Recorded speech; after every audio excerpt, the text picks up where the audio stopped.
Olá, querido irmão, olá, querida irmã, paz do Senhor Jesus Cristo a você que de algum lugar do Brasil ou do mundo se junta-me agora para o estudo de mais uma das nossas lições de jovens deste primeiro trimestre do ano 2026. Nas igrejas que utilizam o currículo de educação cristã da editora CPAD, estamos estudando o seguinte tema geral: Plano perfeito, a salvação da humanidade, a mensagem central das Escrituras. Aqui está a capa desta bonita revista do primeiro trimestre do ano, comentada pelo pastor Marcelo Oliveira.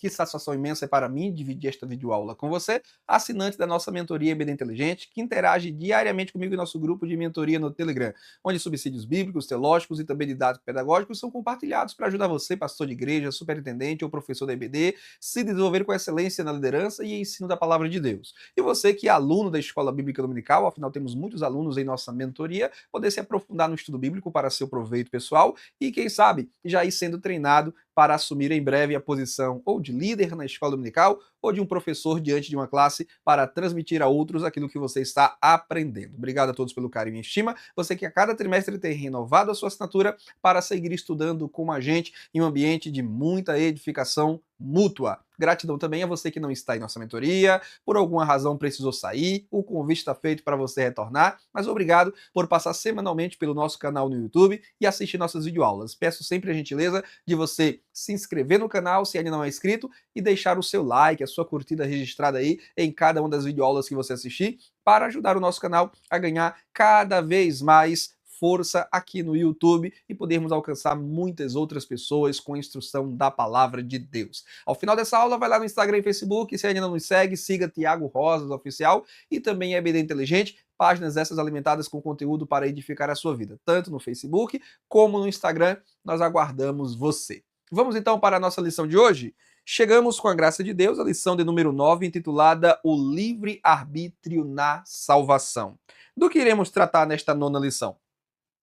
Trataremos da relação entre livre-arbítrio, graça e salvação, conferindo o que as Escrituras dizem sobre esse assunto que vem motivando debates ao longo dos séculos, assim como o assunto eleição, que tratamos na semana passada, o assunto também que envolve livre-arbítrio e graça de Deus para a salvação, são dois tópicos aí da doutrina da salvação que sempre suscitam muito debate. Eu imagino que deve ter sido assim semana passada em sua aula, deverá ser assim também esse final de semana, por isso é importante você se preparar, estudando a lição, acompanhando nossos conteúdos semanais aqui no YouTube, e você que interage com a gente no Telegram, em nosso grupo de mentoria, poder expor suas dúvidas, seus comentários, sua posição, acompanhar os subsídios que lá compartilhamos para que você possa estar melhor municiado de armamento espiritual para essa batalha semanal que é ensinar a palavra de Deus, tá bom? O que é o livre-arbítrio? Como a graça de Deus opera para a nossa salvação? Afinal de contas, a graça é resistível ou é irresistível? A graça é distribuída a todos ou a apenas a alguns? E o livre-arbítrio existe ou não existe? Se existe, o que é?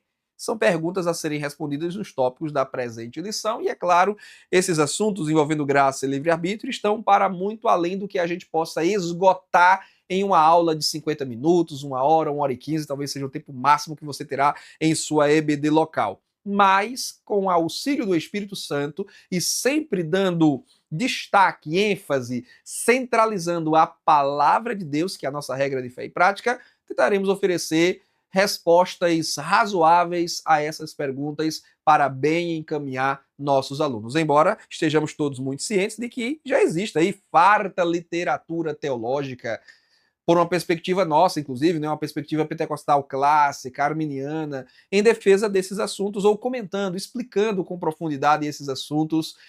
Editoras como Reflexão, Carisma e CPAD têm publicado, acredito que aí nos últimos 15 anos, muitos livros de referência, inclusive, para ajudar o leitor brasileiro, o leitor de língua portuguesa, a conhecer melhor esses assuntos e ter domínio sobre eles. inclusive em nosso grupo no Telegram, nós deixamos 3 dicas de leitura, atendendo a pedido de um dos nossos mentorados. Deixamos 3 dicas de leitura. São livros que eu já li, conheço a qualidade e o conteúdo, e por isso recomendamos para subsidiar os professores. Claro, quem puder ter acesso a esses livros e lê-los, né, pelo menos os trechos ou os capítulos que dizem respeito aos assuntos a serem trabalhados nessa lição, vai encontrar ali o professor que assim proceder, conteúdo relevante, subsídio importante para fundamentar melhor, de forma mais teológica, a sua aula.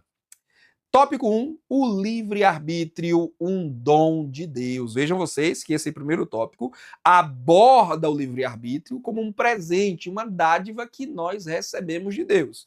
E por que é um presente, é uma dádiva? Eu vou dizer mais adiante que Deus não nos fez robôs, seres autômatos, pré-programados para responder comandos previamente definidos. Não, Deus nos fez não máquinas, mas seres humanos à sua imagem e semelhança, com capacidade de pensar, refletir, decidir, querer. Essa é a imagem e semelhança de Deus gravada em nós. Bem, vamos primeiro definir o que é livre-arbítrio. Como a definição apresentada na revista pelo pastor Marcelo Oliveira está muito boa, suficiente, eu a transcrevo aqui em meu slide. A capacidade concedida por Deus ao homem de fazer escolhas conscientes e voluntárias entre o bem e o mal, bem como de desobedecer, de obedecer ou rejeitar, ou desobedecer à vontade divina. Então vejam vocês que esse é um conceito objetivo, direto, sem teologuês, sem aquela linguagem técnica, acadêmica, sem nem precisar trazer aí um verbete da língua hebraica do Antigo Testamento ou do grego do Novo Testamento. Em língua portuguesa, bem direta, a definição é apresentada e ela é satisfatória. É a capacidade que o ser humano tem, os animais não têm, a vegetação não tem, muito menos a matéria bruta. Mas o homem, feito à imagem e semelhança de Deus, possui. O homem dotado de inteligência, o homem feito um agente moral livre, possui capacidade de fazer escolhas conscientes. Ou seja, eu entendo o que eu estou decidindo. Eu compreendo a minha escolha. E ela é voluntária. Eu não a faço por coação. Eu não a faço porque fui impelido por uma força irresistente contra a qual eu não pude lutar.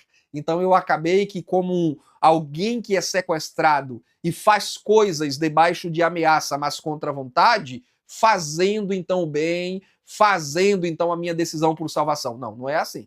Na salvação, espiritualmente falando, Deus não coage, Deus não impele com força irresistível o homem. Deus dá razões ao homem, e Deus apela à consciência do homem, e Deus cria situações para que o homem decida de forma correta, favorável, mas em última instância continua ainda sob a vontade humana fazer ou não, obedecer ou não, escolher o bem ou o mal. Então isso é o que se chama de livre-arbítrio. Irmãos, mesmo entre os teólogos arminianos, deixe-me com muita honestidade dizer isso para vocês, mesmo entre os teólogos arminianos, você pega aí, por exemplo, livros publicados pela editora Reflexão, o que é teologia arminiana, do autor Wellington Mariano, que foi um, inclusive, dos responsáveis pela introdução da teologia, né, da boa literatura teológica arminiana em solo brasileiro. Ele e outros autores vários, né, que são especialistas em teologia arminiana, dizem que mesmo nós arminianos não defendemos um livre-arbítrio absoluto pós-queda de Adão. Adão era o homem que tinha o livre-arbítrio, o arbítrio livre, sem escravidão, antes do pecado. Após a introdução do pecado no mundo, o arbítrio do homem tornou-se escravo do pecado. Jesus mesmo diz no Evangelho de João que quem comete pecado é escravo do pecado. Considerando que toda a humanidade pecou, né? Paulo diz que todos pecaram e destituídos estão da glória de Deus, considerando que a gente vem ao mundo sob a condição de pecado, vou demonstrar isso na Bíblia daqui a pouquinho, então todos nós trazemos um arbítrio ou uma vontade escrava, não livre, como foi o arbítrio de Adão antes da queda. Pós-Adão, o arbítrio de todo homem é escravo do pecado, excetuando-se Jesus Cristo, que foi gerado por obra do Espírito Santo no ventre da nossa querida jovem irmã Maria. Todos os demais, um arbítrio escravizado pelo pecado, precisando serem libertos, serem resgatados, serem salvos por Cristo Jesus dessa condição. Daí os teólogos arminianos dizerem que seria melhor falarmos em arbítrio liberto, ou arbítrio libertado, ou arbítrio restaurado, e não exatamente em livre-arbítrio, o que somente Adão, antes de pecar, de fato teve, uma vez que nem uma força divina, onipotente, contra a qual ele não podia resistir, nem uma força maligna operando em sua natureza, o compungia ou o compelia a tomar alguma decisão. Ele tomou, de fato, uma decisão livre, dentro daquelas possibilidades que havia ali para ele. O homem, pós o pecado, geralmente, sem a ação da graça de Deus, que é assunto que nós iremos abordar aqui, especialmente no segundo tópico, o homem sem a ação da graça de Deus sobre ele, ajudando-o, libertando a sua vontade, libertando o seu arbítrio da escravidão do pecado, jamais poderia escolher o bem. Ele sempre vai escolher o mal. Não no sentido de que toda e qualquer decisão que o homem toma no contexto secular é sempre para o mal. Não, o homem mesmo não convertido, não regenerado, ele pode tomar decisões acertadas em quem votar, que roupa usar, que comida comer, uma filantropia, um bem social que ele faz em favor de alguém em necessidade, ele pode até fazer isso. Mas em matéria de salvação, escolher, porque nós estamos aqui relacionando livre-arbítrio, graça e salvação. Esse é o trimestre sobre salvação, plano de salvação. Em matéria de salvação, o homem caído, sem assistência da graça de Deus, terá o seu arbítrio escravo do pecado, jamais quererá, por própria iniciativa, decidir-se pela salvação, sendo necessário a graça vir, restabelecer a liberdade do seu arbítrio, da sua vontade, e agora, restabelecido o arbítrio livre pela ação da graça de Deus, ele poderá decidir por Jesus Cristo ou não, poderá também continuar resistindo e negar finalmente o evangelho, negar finalmente a Cristo. Então, em linhas assim mais, vamos dizer, mais teológicas, mais profundas, em uma linguagem mais técnica, mesmo teólogos arminianos, não são os calvinistas. Teólogos arminianos dizem, olha, nós não temos livre-arbítrio, nós temos um arbítrio que foi feito livre, que foi libertado, que foi restaurado mediante a ação da graça, sem a qual nós teríamos um arbítrio totalmente escravo do pecado. Inclusive, quando nós defendemos que pessoas caem no pecado da apostasia ou da blasfêmia contra o Espírito Santo, portanto não havendo mais restauração para essas pessoas, dizemos que a graça salvífica cessou a operação sobre essas pessoas. E porque a graça salvífica cessou a operação sobre essas pessoas, o arbítrio delas estará sempre escravizado do pecado, de modo que elas jamais poderão tomar uma decisão consciente, sincera, livre, de se voltar para Cristo Jesus, visto que elas ultrapassaram aquela linha limite que Deus estabeleceu. Quando elas ultrapassam essa linha limite que Deus estabeleceu, Deus remove em definitivo a sua graça salvífica de sobre essas pessoas e as abandona e as entrega ao seu arbítrio escravizado pelo pecado. De modo que de tais pessoas não se pode dizer que elas terão livre-arbítrio em matéria de salvação. Elas têm livre-arbítrio no sentido moral, no sentido secular, de escolher o que comer, o que beber, com quem sair, onde morar. Isso aí sempre vai ser, sempre vai existir. Mas em matéria de salvação, uma vez que caíram em apostasia final, definitiva, ou cometeram um pecado blasfemo contra o Espírito Santo, elas não têm mais um arbítrio livre para decidir ou pelo céu ou pelo inferno, ou por Cristo ou pelo pecado. Elas sempre vão decidir de acordo com sua inclinação carnal, para o pecado, para o que é mal, para a transgressão, para a satisfação carnal e assim estarem em si mesmas condenadas. Então, teólogos arminianos também entendem assim. De modo que, mesmo nós do lado de cá arminiano, admitimos que para o arbítrio do homem voltar a ser livre, como foi o arbítrio de Adão antes do pecado, é preciso a graça de Deus intervir. É preciso o próprio Deus intervir para proporcionar essa condição de liberdade da vontade. Antes da intervenção de Deus, antes da ação de Deus, a vontade do homem é escrava do pecado. Ok, professor? Eu fiz questão de dizer isso aqui porque talvez você não esteja muito inteirado acerca desse assunto e algum aluno em sala de aula que já estudou, que já pesquisou, que já participou de cursos, que está lendo a literatura especializada, poderá fazer um comentário assim ou fazer alguma pergunta nesse sentido e agora você já não será pego de surpresa, porque você recebeu uma instrução mínima que, claro, para se aprofundar nessa questão, você terá que ir para a literatura especializada, para cursos, para livros que possam te desenvolver melhor nesse assunto, nessa matéria. Mas de forma bastante introdutória é assim. Agora, em linhas gerais, considerando que a graça de Deus está sempre operando sobre nós, considerando que a vontade de Deus é que todo homem seja salvo, considerando que Deus está sempre apelando por meio do seu Santo Espírito aos pecadores para que se arrependam, a gente vai dizer então que o homem ele tem o livre-arbítrio. Por quê? Porque o Espírito Santo está sempre trabalhando, a graça está sempre ali influindo sobre o seu coração, chamando-o para o arrependimento. Ele deixará de ter livre-arbítrio quando a graça cessar a operação. Mas desde que a graça esteja em operação e durante todo o tempo em que ela estiver em operação, o arbítrio do homem estará em condição de responder positivamente ao chamado do Espírito Santo. Tá bom, meus irmãos? Então, dito isso, eu volto aqui para os meus slides para dizer a vocês que em Deuteronômio capítulo 30 é da onde, inclusive, se extrai o texto base, um dos textos bases, né? Porque nós temos dois textos bases na lição 9 de jovens. Deixe-me aqui só refrescar minha memória. É o texto de Deuteronômio 30, versículos 15 a 20 e João, capítulo 1, versículos 6 a 14. Mas eu trago aí Deuteronômio 30, versículos 19 a 20, onde o próprio Deus, através de Moisés, o seu servo e profeta, diz ao povo que escolha o caminho correto. Está ali sendo colocado diante deles o caminho da vida e o caminho da morte, o caminho do bem e o caminho do mal. Eles devem escolher o caminho da vida, temendo a Deus, honrando a Deus, obedecendo a Deus, para que possam prosperar, serem introduzidos na terra prometida e ali viverem bem. Então, o fato de Deus ordenar que o povo escolha demonstra que estas pessoas têm o arbítrio restaurado, restabelecido, ou como queira, o livre-arbítrio, para decidir então pelo que é correto, pelo que é certo. Ninguém poderá, nem hoje, nem amanhã, na eternidade, dizer: eu vivi a vida de pecado porque foi essa vida que Deus me destinou.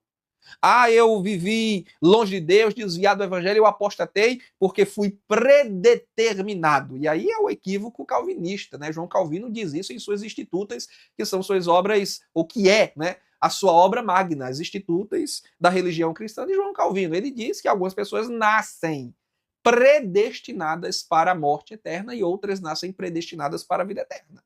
Então, se é assim, essas pessoas de fato não têm livre-arbítrio, nem arbítrio restaurado, nem arbítrio libertado, ou como queira chamar. Essas pessoas, elas vieram ao mundo já debaixo de um destino previamente definido por Deus e da qual elas não podiam escapar. Então, tudo que elas fizeram, na verdade, porque foram pré-ordenadas por Deus para isso. O que é, na nossa forma de entender a palavra de Deus, um absurdo só de pensar. Deus está o tempo inteiro, desde os primeiros livros da Bíblia Sagrada, chamando o homem a decidir. Não foi assim com Caim?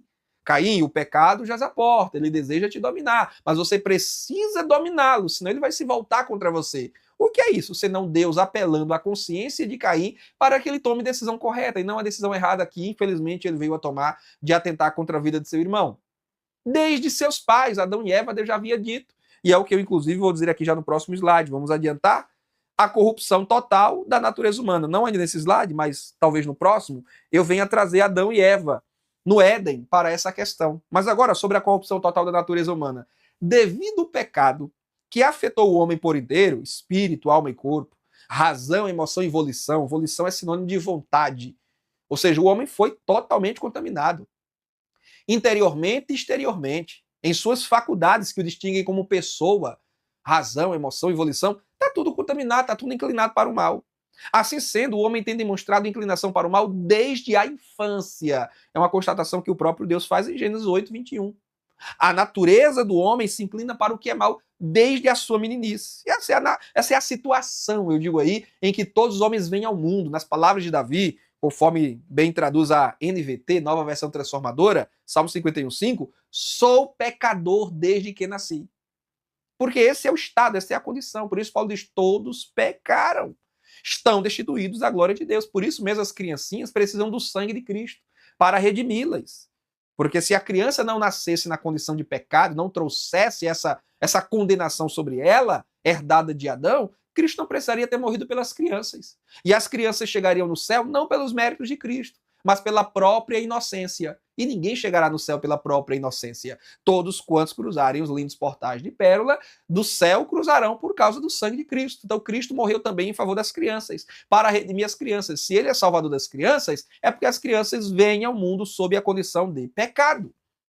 Delas é o reino dos céus, porque Cristo professa o nome delas diante do Pai, uma vez que elas não têm condição de si mesmas de entender a salvação e de professar a fé consciente em Cristo. Então Cristo generosamente, misericordiosamente, visto que pagou o preço por elas, tem esse direito de professar o nome delas diante do Pai e recebê-las amorosamente. Mas é sempre por causa de Cristo, não por causa da inocência inata que elas trazem. Diante de Deus, todos vêm ao mundo debaixo do pecado. Está dito em Romanos, Deus nivelou a todos debaixo do pecado para com todos usar de misericórdia. Então, a corrupção da natureza humana. Esse é um assunto que volta no segundo tópico, já iremos para ele, e vocês vão perceber, né? A vontade humana corrompida. Então, diante desse cenário de corrupção total, o homem é incapaz de sozinho voltar-se para Deus. Aí vem o terceiro ponto, que é responsabilidade humana. Ó, desde o Éden, agora sim. Desde o Éden, o homem o Senhor vem declarando a responsabilidade que o homem tem sobre suas escolhas e as consequências destas. Então tá aí, ó. Deus diz a Adão e também a Eva, não comer do fruto proibido, da árvore do conhecimento do bem e do mal, porque se comer, vai morrer. Então Deus impeliu o homem a comer? Não.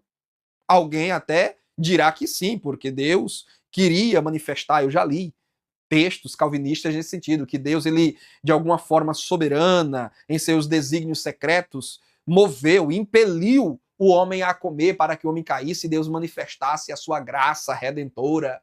Não, irmãos. Deus não é esse ser maquiavélico. Deus não é esse ser sádico que tem prazer no pecado, no erro, na desgraça do homem. Deus não é uma espécie de um sequestrador louco, sádico, que sequestra alguém para depois dar uma de salvador, dar uma de resgatador, vai lá no cativeiro e liberta a pessoa. O tempo inteiro esteve mascarado, a pessoa não identificou, ele agora tira a máscara e chega como se fosse o resgatador daquela pessoa e a leva para fora e a devolve à sua família e agora vai ser exaltado nos jornais como o salvador, o resgatador, sendo que ele é o próprio sequestrador. Imagina se tem cabimento isso, irmão. Então alguém que disse que Deus impeliu Adão a comer o fruto proibido, impeliu Eva ao pecado, para depois resgatar e manifestar o seu amor resgatador, é alguém que está pintando Deus como um sequestrador sádico, como um tirano. Quando Deus diz não coma, é porque ele não quer que o homem coma. Ele quer que o homem persevere na obediência. Tem uma pergunta que é levantada na lição, que eu já tinha trazido aqui essa pergunta em aulas passadas para vocês. Por que Deus colocou a árvore do conhecimento do bem e do mal no meu jardim se ele não queria que o homem comesse? Ali é um teste para o homem. Deus quer que o homem caia no teste? Não. Deus não quer que o homem caia no teste. O instrutor seu lá, quando você foi fazer a prova de baliza no Detran para tirar sua habilitação, ele não estava lá querendo que você errasse no teste. Pelo menos eu imagino que as pessoas de bem não desejam que ninguém erre no teste. A gente quer que seja aprovado. Agora, se você errou, foi por incompetência sua, foi por falta de habilidade sua, mas ninguém quer. O professor que aplica a prova em sala de aula é porque ele quer reprovar aluno? Ele quer ver gente tirando nota 3, nota 2, nota 1, nota 0? Não, ele quer que todo mundo seja aprovado. Agora, cabe a cada um prestar atenção na aula, se desenvolver, aprender e tirar uma boa nota. Assim também é Deus.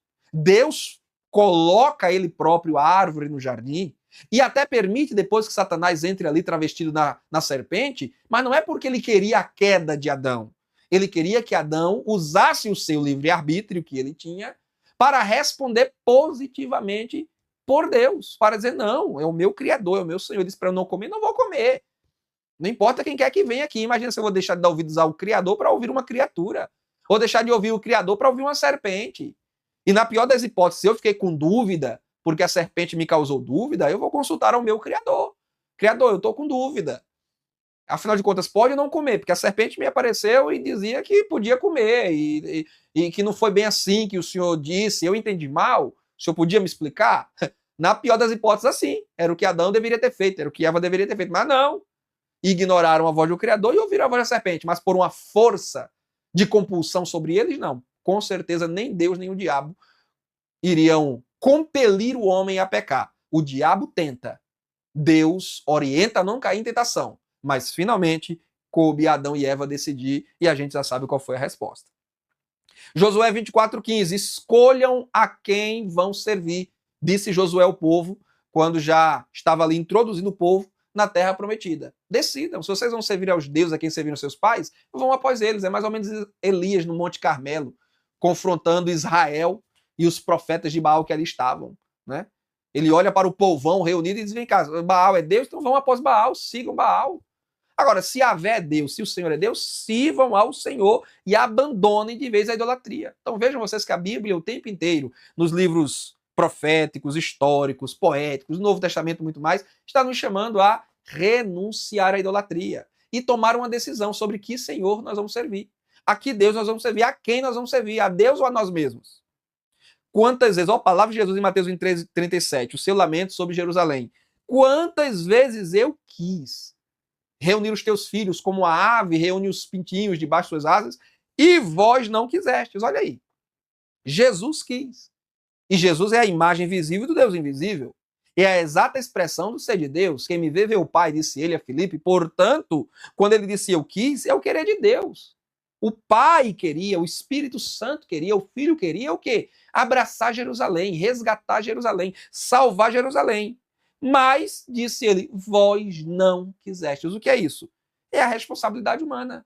De Deus há iniciativa. De Deus há o primeiro passo. De Deus há o chamado. Mas, finalmente, caberá ao homem responder se aceita ou se recusa, se vem ou se vira as costas. E aí eu coloco na legenda dessa imagem que o assunto da responsabilidade humana, que é o título aqui desse terceiro ponto do primeiro tópico, será melhor desenvolvido na lição de número 10. Semana que vem a gente vai tratar sobre esse assunto, especialmente no último tópico da lição. Ser professor, professora, pode conferir aí, então não há necessidade de a gente gastar muito tempo aqui, porque semana que vem nós vamos ter um tópico para falar sobre essa questão da responsabilidade humana e esse assunto se repetirá lá, tá bom? Mas, a princípio, fica claro, então, que o homem tem responsabilidade em suas decisões, não podendo culpar Deus pelas escolhas que faz.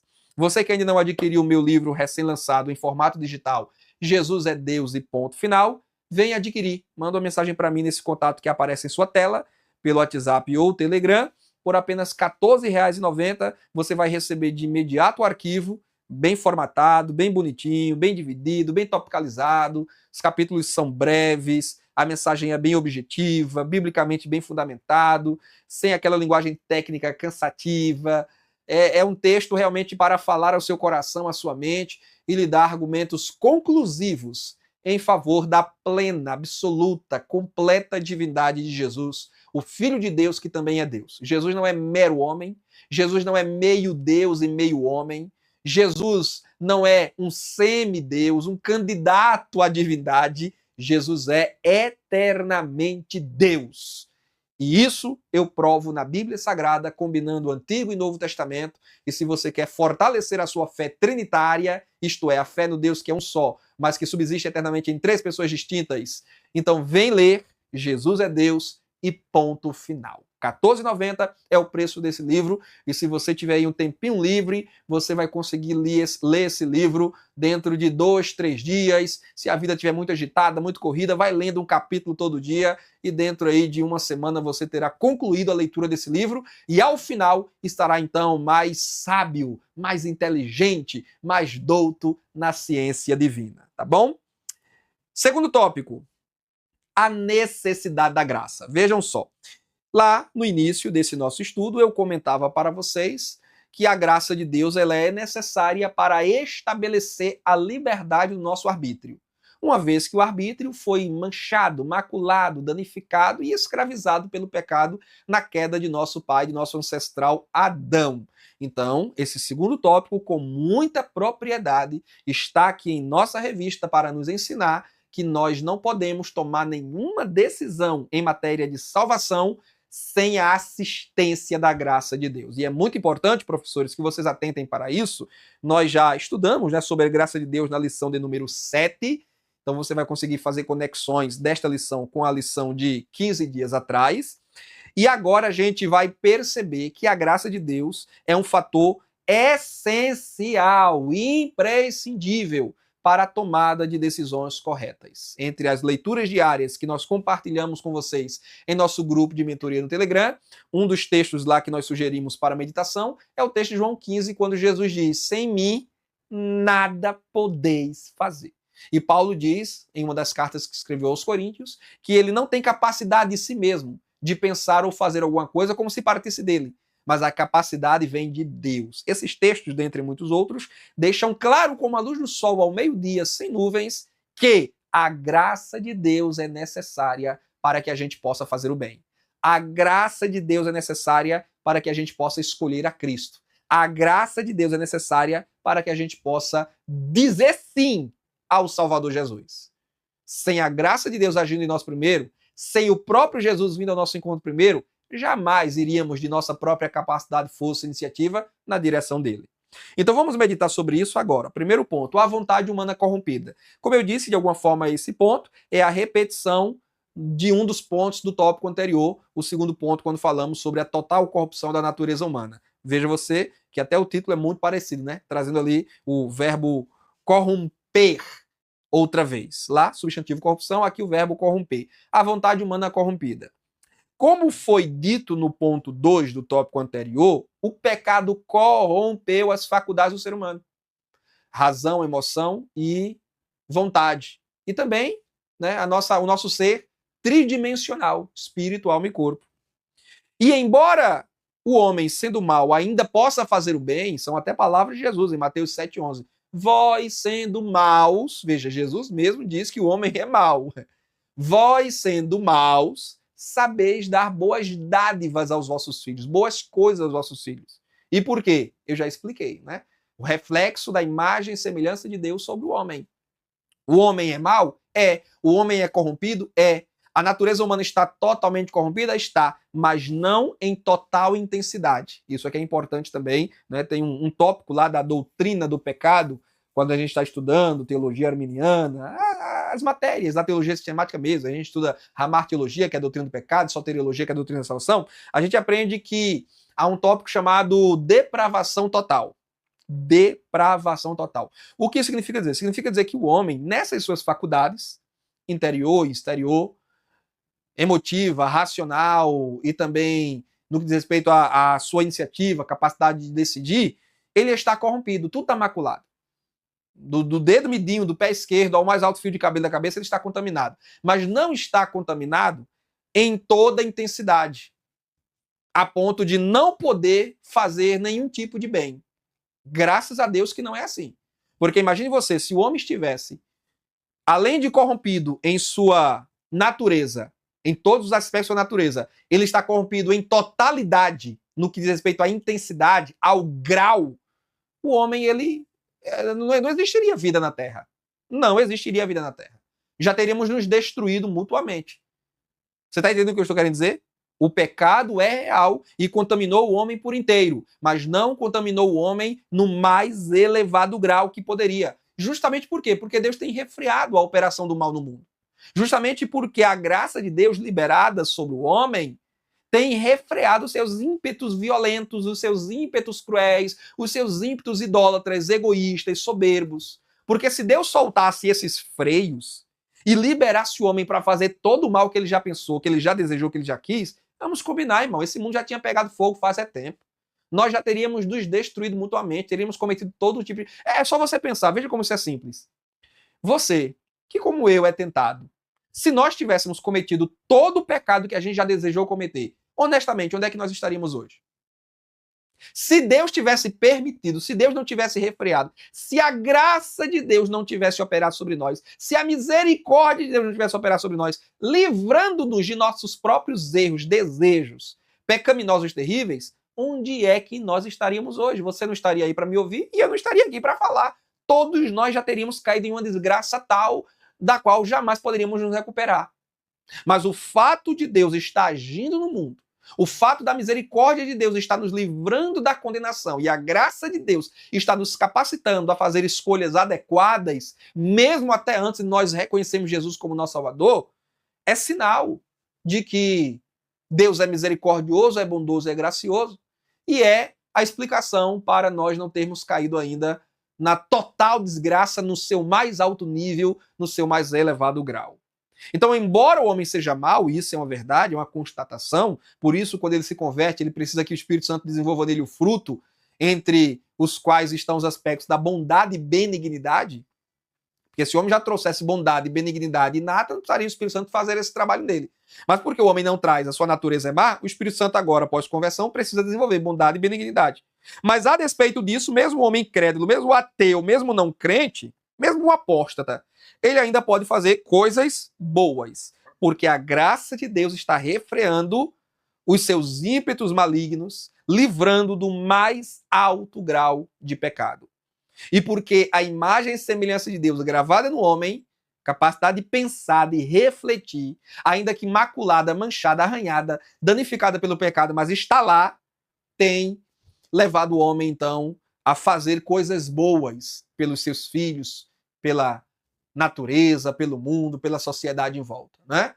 Vem uma enchente, pessoas são arrastadas, perdem seus bens, perdem parentes, outros lá vão e se juntam para socorrer, para ajudar, para suprir. E ali tá crente, tá não crente, tá evangélico, tá católico, tá budista, candomblessista, tá ateu. Tá todo mundo junto fazendo filantropia, fazendo bem.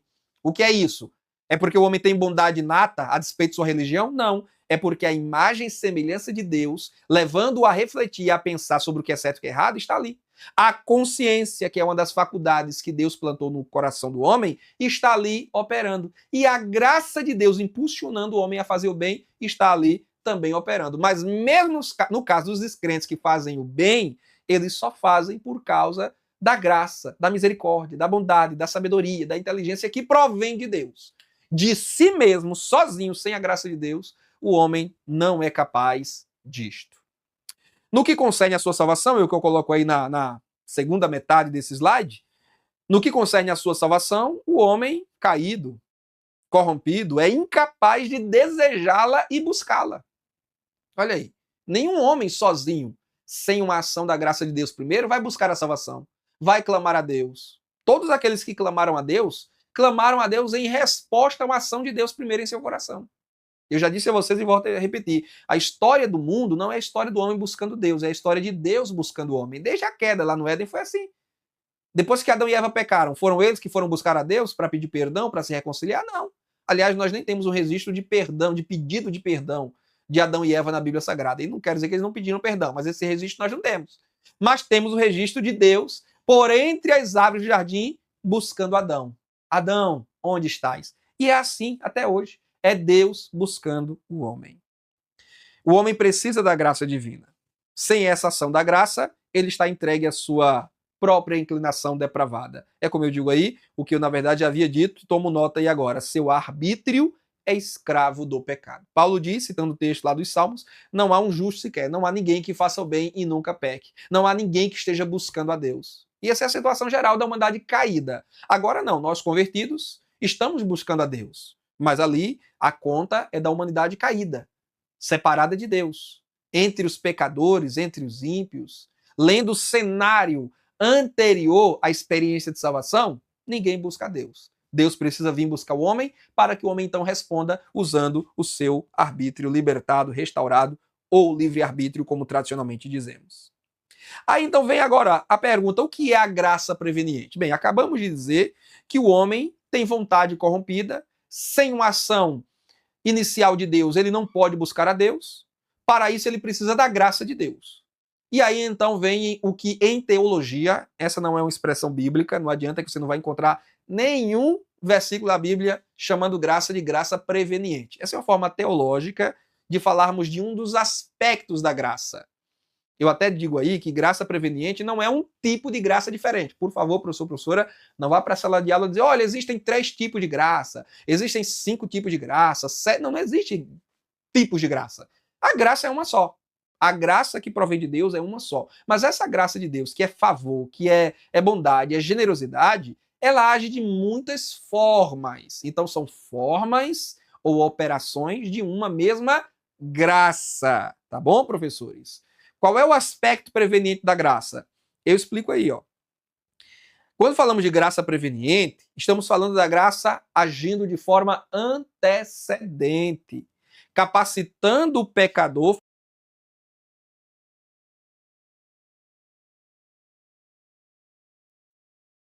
E eu consigo fazer isso rapidamente. Capacitando o pecador a crer e ser salvo. Tá aqui, deixa eu trazer novamente para a tela.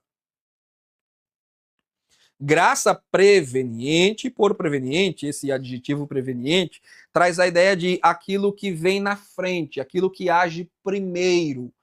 É a graça de Deus operando primeiro no coração do pecador, capacitando-o a crer e então ser salvo.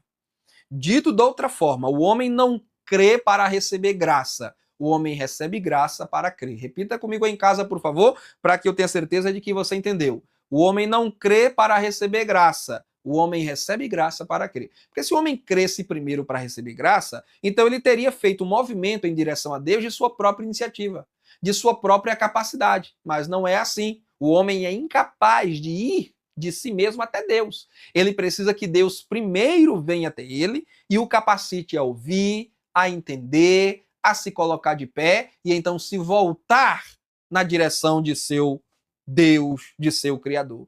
Atos 18, 27, eu quero ler esse texto aqui com vocês, mas apenas a parte final dele vai interessar ao propósito desse nosso estudo. Mas confira comigo, por favor. Atos, capítulo 18, versículo 27.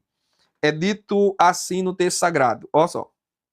Quando ele resolveu percorrer a Acaia, os irmãos o animaram e escreveram aos discípulos para que o recebessem bem.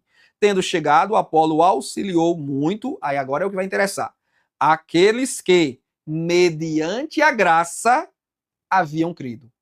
Mediante a graça, haviam crido. Esse, inclusive, foi também um dos textos que nós sugerimos lá nas nossas imagens que a gente compartilha semanalmente de leituras diárias para os nossos professores compartilharem com seus alunos. Nem sempre a gente usa as leituras diárias sugeridas na revista, especialmente quando a gente percebe que há muita repetição, um versículozinho só isolado, ali fora de contexto, ou um versículo que não seja um versículo muito apropriado para o estudo daquela lição. Então a gente traz outros textos, e um desses textos foi esse, Atos 8, 27, onde o final deixa muito claro. Mediante a graça, creram. O que é isso? É a graça agindo de forma preveniente. É a graça vindo primeiro, é a graça antecedente, vindo na frente, preparando o coração do homem, libertando o seu arbítrio ou restaurando a sua vontade livre, para que ele agora possa decidir-se por Cristo, o que ele até então não poderia fazê-lo, visto que o seu arbítrio estava escravizado, propenso apenas para o que é mal. Mas agora, mediante a poderosa ação da graça, ele ainda não está salvo neste momento. Ele ainda não está convertido neste momento. O Espírito Santo ainda não habita nele neste momento. É uma influência, é uma ação poderosa, espiritual e invisível da graça que o capacita a crer. Somente se ele responder positivamente à operação desta graça preveniente é que ele será salvo. Então a graça vem, é o primeiro passo, é sempre de Deus, não é nosso, né? A gente aprendeu lá na infância, né? Dê o primeiro passo para Jesus e ele dará o segundo para você. Na verdade, o primeiro passo é Deus quem dá para nós. Nós é que damos o segundo para ele, né? Jesus veio para poder a gente ir até ele. Porque ele veio, aí ele diz, agora vinde a mim. Ó, mas não é a gente que está dando o primeiro passo, foi ele que deixou o esplendor de sua glória, sabendo que veria aqui. Não foi Adão que deu o primeiro passo em direção a Deus, foi Deus que deu o primeiro passo em direção a Adão após o pecado. E assim é por toda a história humana, tá bom? Então, sempre que você for pregar, você que é professor e também é pregador, e também diga aos seus jovens alunos pregadores e pregadoras, sempre que for pregar, não diga, dê o primeiro passo para Jesus, diga, dê o segundo passo para Jesus. E cadê o primeiro? Jesus é quem deu para você. Jesus é quem se moveu primeiro na sua direção, e agora, de braços abertos, ele aqui está lhe chamando e lhe capacitando, a graça está aí agindo sobre você. As cadeias da escravidão, elas estão sendo despedaçadas. Agora venha, responda positivamente essa graça, venha receber Jesus. Olha, tá vendo aí? É a escola dominical ensinando os pregadores a pregarem cada vez melhor com qualidade e biblicidade. Pois bem, então é pela graça. E essa ação primeva, anterior, antecedente, é chamada de preveniente. Graça preveniente. Na literatura arminiana mais especializada, vocês vão ver com frequência essa expressão. E aí vem a terceira pergunta, que é como essa graça opera. A graça de Deus para a salvação opera de modo irresistível, não, irrestrito. Ou seja, não há restrição. A graça de Deus opera universalmente, em favor de todos. Um texto que eu trouxe aí anteriormente, em um dos slides. Tito 2,11. A graça se há manifestado salvadora a todos os homens. Então a graça ela é irrestrita. É um favor de Deus, é uma generosidade divina em favor de toda a raça humana. Porém, entendemos que ela é resistível, e não por vozes da nossa cabeça, mas por um fundamento bíblico. Ou seja, a graça se estende a todos, uma vez que a vontade de Deus é que todos os homens sejam salvos. Em Mateus 11, 28, Jesus diz, vinde a mim todos, vós, que estáis cansados e oprimidos. Eu pergunto, há um pecador que não esteja oprimido? Todos vós cansados e oprimidos. Se o convite é a todos os oprimidos, então é a todos os pecadores mesmo. Por quê? Porque em 1 Timóteo 2, 3 e 4, Paulo diz que Deus, nosso Salvador, quer que todos sejam salvos e cheguem ao pleno conhecimento da verdade. E aí existem muitos outros textos que poderíamos trazer aqui para fundamentar isso, mas não se faz necessário. Então, a graça é irrestrita, ela é universal, ela é ilimitada, também podemos dizer assim, porque ela se estende a todos, uma vez que Deus quer salvar a todos. Mas ela pode ser resistida e recusada. uma vez que Deus não salva ninguém compulsoriamente. O meu irmão calvinista dirá: aquele a quem Deus elegeu, no tempo que Deus predeterminou, ele responderá, ele virá. O calvinista até vai dizer: não, mas a gente também não diz que é por compulsão. Deus muda o coração do homem e faz ele crer. Mas essa mudança é compulsória. Se Deus mudou o coração do homem para que ele apenas creia e tome apenas essa decisão, então Deus agiu por força compulsória, sim. Você pode negar isso 1000 vezes, mas esse é o fato. Se Deus não deu ao homem a livre escolha, a oportunidade de aceitar e, na mesma medida, recusar, se Deus definiu apenas uma resposta, seja a recusa, seja a aceitação, então isso foi feito por uma força irresistível, uma força compulsória. Aliás, não é o que os calvinistas chamam de graça irresistível. Se é irresistível, não pode ser resistida, é porque ela opera com força compulsória. Ora, você pode negar isso 1 milhão de vezes, mas são os fatos. É o que está posto na mesa, mas não é o que a Bíblia ensina. Pois, Mateus 19, 22, Jesus chamou um jovem rico para vir após ele. Qual foi a resposta do jovem rico? Virou as costas para Jesus. No texto de Mateus 23, 37, já vimos Jesus dizendo: eu quis, mas vocês não quiseram. E aí, Jesus salvou irresistivelmente? A graça arrastou irresistivelmente? Não. Pelo contrário, Jesus salvou, essa casa ficará deserta. E ficou mesmo, quando os romanos na década de 70 invadiram e destruíram tudo. Atos 7,51 é Estevão quem diz. Ele esfrega o dedão na cara da liderança religiosa judaica e diz que eles são resistentes ao Espírito Santo, assim como foram seus pais. Estevão diz: vocês resistem ao Espírito Santo. Então está na cara, meus irmãos, da Bíblia Sagrada, que a graça de Deus, ela opera não de forma irresistível, mas de forma resistível. E a amplitude dela é irrestrita, é universal, se estende a todos, em todo o lugar. O que ela faz é capacitar o homem a crer, mas ela não coage o homem a crer. Finalmente, deverá o homem, por livre decisão, aceitar ou continuar recusando a ação da graça de Deus, tá bom? Como dizia o teólogo holandês Jacob Arminio, a graça de Deus, ela opera de forma branda e suave, apelando ao coração do homem, dando ao homem motivo para crer. Mas, finalmente, deverá o homem decidir se ele consente ou não com a graça de Deus. Se ele consentir, é salvo. Se ele não consentir, permanece sob escravidão e condenação do pecado. Terceiro e último tópico, salvação, uma escolha capacitada pela graça. Bem, a essa altura está então tudo mais fácil, tudo mais simples, o quebra-cabeça está quase sendo completado, restando-nos agora apenas 2 pontos, pois esse último tópico da lição é mais curto. Salvação, uma escolha, como é aqui, uma escolha capacitada pela graça. Primeiro ponto, a salvação é um dom gracioso. O homem não pode, nem seria capaz, ainda que quisesse, de fazer nada para merecer ser salvo. Não tem isso. Não tem isso de subir numa montanha e procurar um sábio, e o sábio vai dizer para você fazer isso e fazer aquilo, e você tem que matar o dragão e libertar a princesa do castelo. E você não tem mérito. Não tem mérito. A salvação não é meritória. Aliás, eu já disse em aulas passadas, se alguém tem mérito pela nossa salvação, esse alguém é Jesus. O mérito da nossa salvação está sobre o Salvador, não sobre o pecador que é salvo. Então a gente nem pode fazer, nem seria capaz de fazer. Mas em razão da graça de Deus, ele pode, o homem pode fazer algo para receber gratuitamente a salvação. Para receber, não para merecer, para receber gratuitamente. Ele não paga. Pela graça sois salvos por meio da fé, isto não vem de vós, é dom de Deus, o clássico texto de Paulo em Efésios, capítulo 2, versículo 8. E o que é que ele deve fazer? E agora, mediante a graça de Deus, ele pode fazer, como vimos no tópico anterior. Sem a graça, ele não pode. Antes da graça operar, ele não pode. A graça deixando de operar, ele também não pode.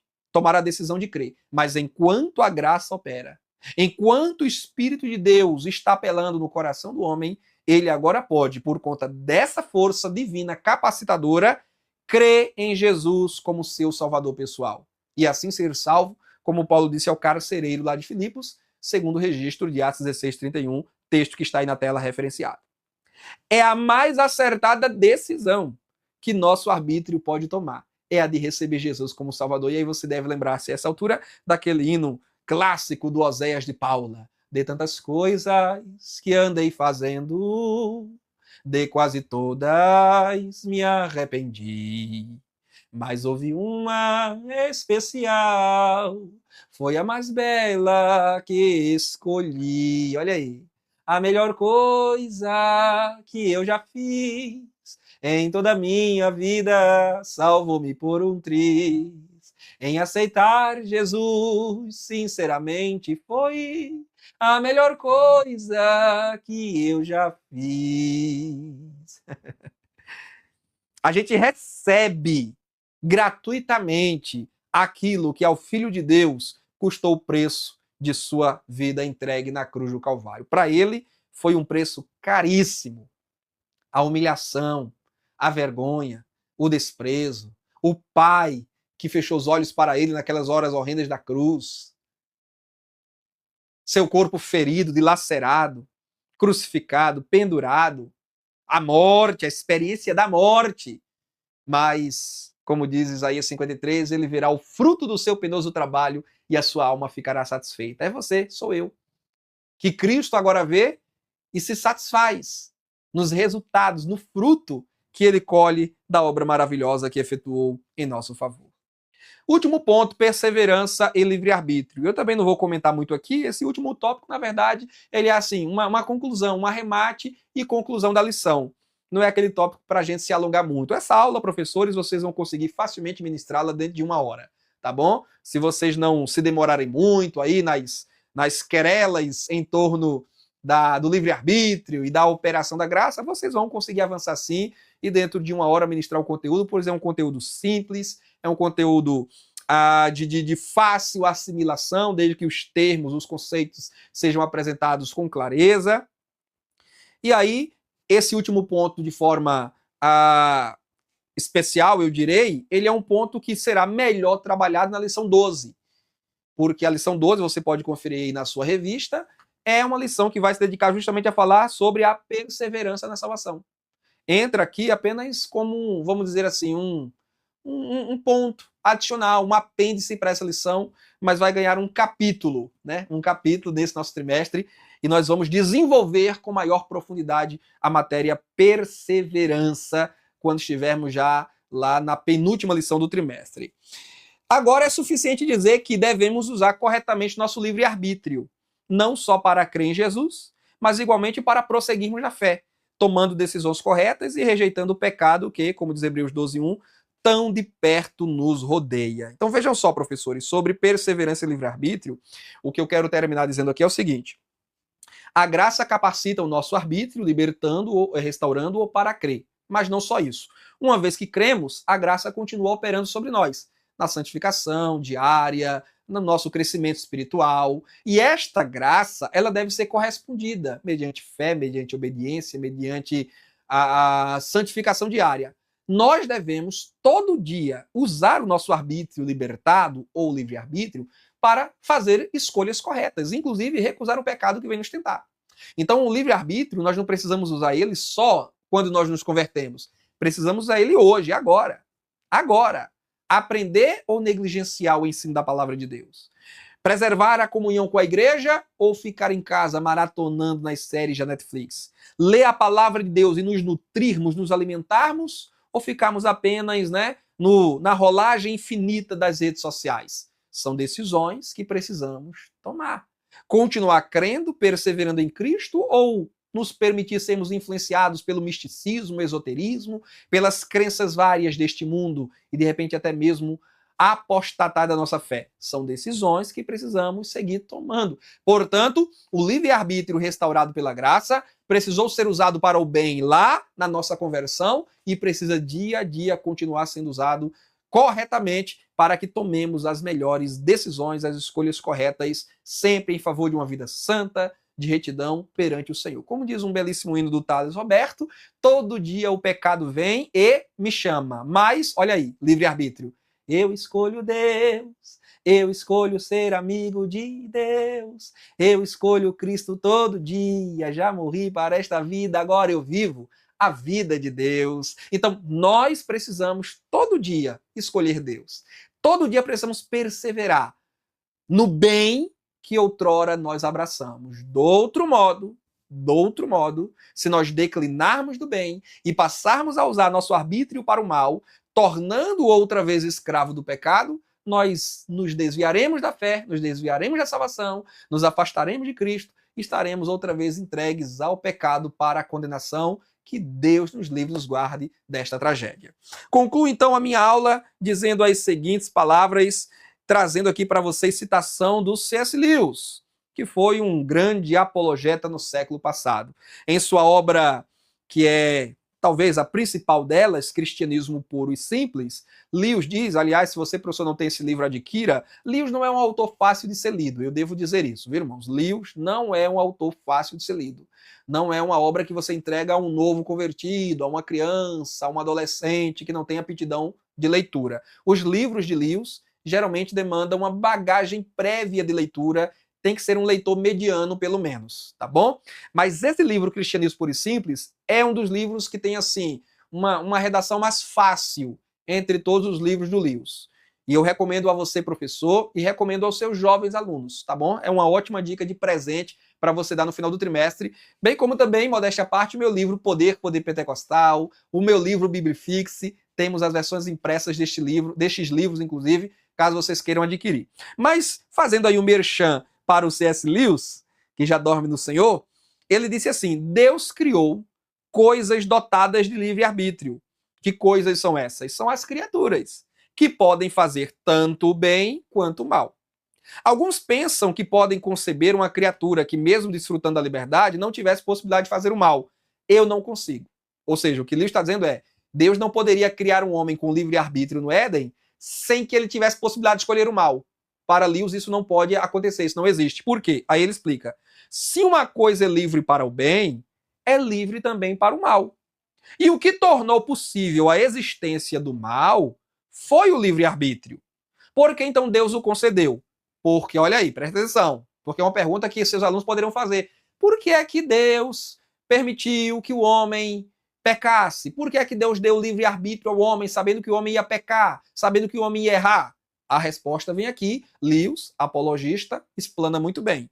Porque o livre-arbítrio, apesar de possibilitar a maldade, é também aquilo que torna possível qualquer tipo de amor, bondade e alegria. Aí ele segue dizendo, um mundo feito de autômatos, criaturas que funcionassem como máquinas, como robôs, não valeria a pena ser criado. A felicidade que Deus quis para as suas criaturas mais elevadas, que somos nós, seres humanos, né? As criaturas mais elevadas de Deus, coroa da criação, como se diz, é a felicidade de estar de forma livre e voluntária unidas a Ele e aos demais seres num êxtase de amor e deleite, ao qual os maiores arroubos de paixão terrena entre um homem e uma mulher não se comparam. Por isso, essas criaturas têm de ser livres. Você entendeu o que o Lewis está dizendo aí? Esse texto dele nem é de difícil compreensão. O que Lewis está dizendo é que a felicidade que Deus quis para nós, de forma livre e voluntária, ou a felicidade de estar com Ele, de forma livre e voluntária, é uma felicidade que só pode ser possível mediante exercício de livre-arbítrio. Portanto, tem que haver a possibilidade de a gente escolher outra coisa. Se Deus não desse ao homem a possibilidade de escolher outra coisa, o homem estaria preso a Deus por uma necessidade. Não por uma espontaneidade, não por uma atitude, uma decisão livre da própria criatura. Então Deus, ele deixa caminho da vida e caminho da morte. Agora, por que Deus não fez 2 caminhos da vida? Um com ele e outro sem ele? Porque a fonte da vida é ele. Fora dele é só morte, é só destruição. Mas ele deixa o homem escolher. Você quer seu prazer? Você quer seu deleite? Tudo bem. Agora, é caminho de morte. E por que é caminho de morte? Porque eu não estou lá. Se eu não estou lá, não tem vida. Aí seria querer demais, né? Que Deus criasse 2 caminhos de vida, um com ele e um sem ele. Que Deus criasse um caminho de felicidade eterna sem a presença dele. Aí não pode, amigo. No mundo de Deus, Deus manda. E as coisas são assim. Haverá felicidade plena, permanente, eterna, vida permanente, eterna, onde Deus está. Pois ele é fonte de plena alegria, paz e todo bom sentimento e toda boa coisa, como diz Tiago, meu xará, todo dom perfeito, toda bondade, vem descendo de Deus, o Pai das luzes. Então Deus, ele nos dota de livre-arbítrio, é o título dessa lição, né? Um dom de Deus. Foi o título lá do primeiro tópico, um dom de Deus. Ele nos dota disto para que a gente possa livremente decidir estar junto a Ele, unido a Ele, desfrutando de amor sincero com Ele e com nossa família espiritual. Tá bom? Concluo então a lição dizendo: disse Orígenes, teólogo cristão do terceiro século, está definido na pregação da igreja que toda alma racional possui vontade e livre-arbítrio. Tá vendo aí? Pós-morte dos apóstolos, passou segundo, entrou terceiro século, era universalmente aceito que toda alma racional possui vontade e livre-arbítrio. Assim cremos, segundo as Escrituras, conforme demonstramos aqui em várias referências, embora tenhamos lido aqui apenas um texto para render mais aqui o tempo. Sozinho em pecado, o homem é incapaz de buscar a Deus, mas Deus tem buscado o homem, lhe dado graça e capacitado seu arbítrio a decidir livremente por Jesus. Cabe então a nós escolher a quem servir. Amém, professores? Pronto. Dou por conclusa a minha lição, passo o bastão da Bíblia e da revista para vocês. Agora cabe a vocês ministrar na sabedoria e direção do Espírito Santo essa lição aos seus jovens alunos desse final de semana. Orem comigo. Pai de bondade e misericórdia, te agradecemos por mais um conteúdo que pudemos entregar. Continue iluminando a mente dos meus irmãos e irmãs para que com sabedoria e propriedade eles repassem esse ensino adiante, levando, Senhor, mudança de mentalidade, conhecimento bíblico profundo, para fortalecer a juventude cristã em teus caminhos. Guarda-nos do mal, ajude-nos, Senhor, para que hoje, amanhã e depois tomemos sempre as melhores decisões, em conformidade com o teu caráter e teus propósitos para nós. Abençoe os que sofrem, abençoe os desolados, os desabrigados, aqueles, Senhor, que foram vítimas de desolações, devastações na natureza recentes, em consequência de chuvas fortes, que o Senhor, meu Deus, ajude os enlutados a encontrarem paz e aqueles, Senhor, que perderam seus bens materiais a recuperarem tudo e terem uma qualidade de vida, Senhor, melhor do que a que tinham antes da tragédia os alcançar. Eu oro em nome de Jesus e te agradeço, hoje e sempre. Amém. Deus abençoe, um grande abraço, bom final de semana a todos, até semana que vem, querendo o Senhor, nosso Deus. Tchau, até lá!